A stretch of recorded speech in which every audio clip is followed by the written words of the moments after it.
It's my feel-good breakfast show.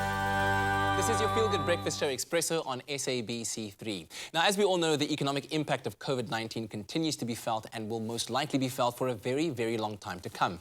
And against this uncertain backdrop, many people are feeling severely stressed and may resort to making drastic financial decisions. But here to help us stay financially level-headed is one of our favorite friends in finance, Sisandile Qikido, the head of retail investments from Nedbank. Sisa, it's great to see you again. How are you?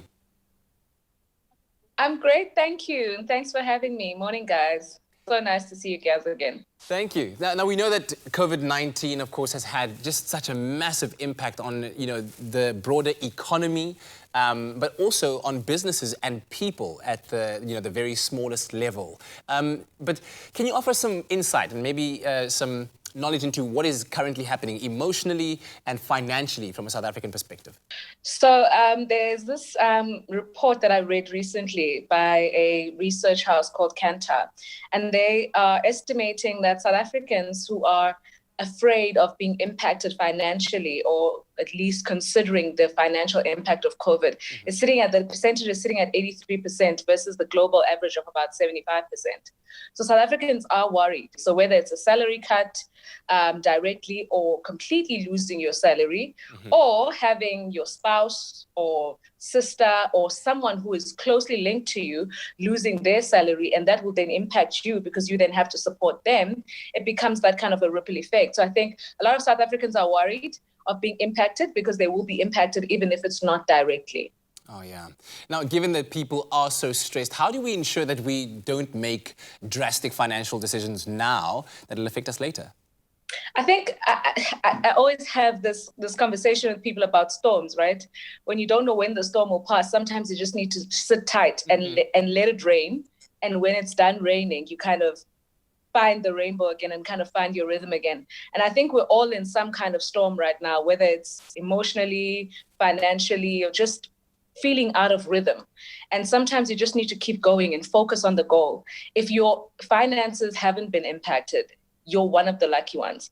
And you should just continue to focus on your goals. Your financial goals aren't going to change. Yes, the world has changed. It's no longer the same, but there is going to be another life after this, another life after COVID, another life after this crisis. And you want to be financially okay. You want to have your rainy day funds, and you don't want to be eating into your investments if you don't have to. Yeah.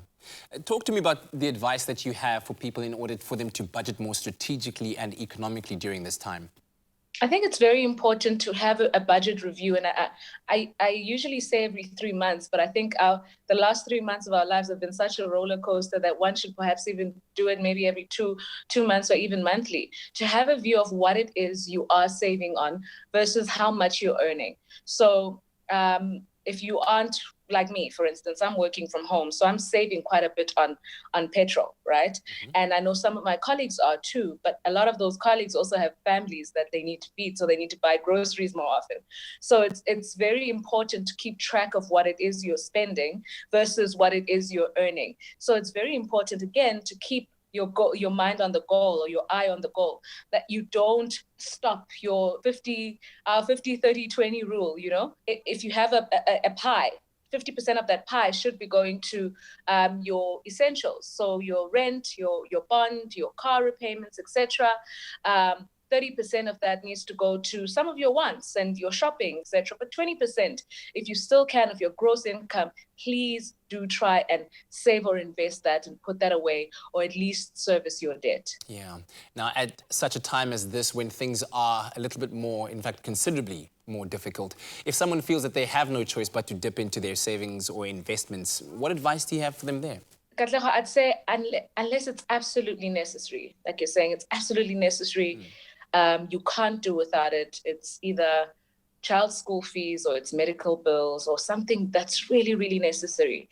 I would say leave your savings alone, because it's very difficult to start again. And remember why you started. So in the event where you do have to dip into your savings, try and have a plan of how you recover again, and at least plan to recover again.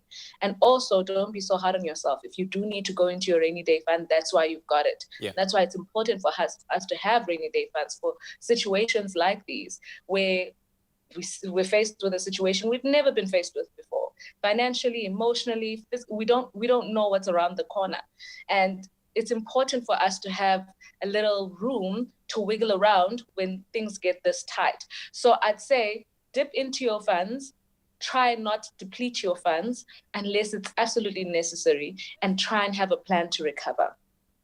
Sisa, as always, I feel financially calmer after chatting to you. Thank you for making the time available. Thank you. Have a good day.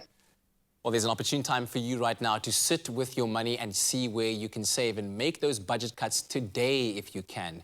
Thank yourself later. Right now is the time to be thinking long game, long game. And if you're looking for the right savings or investment account, then you can visit nedbank.co.za for everything you need to know.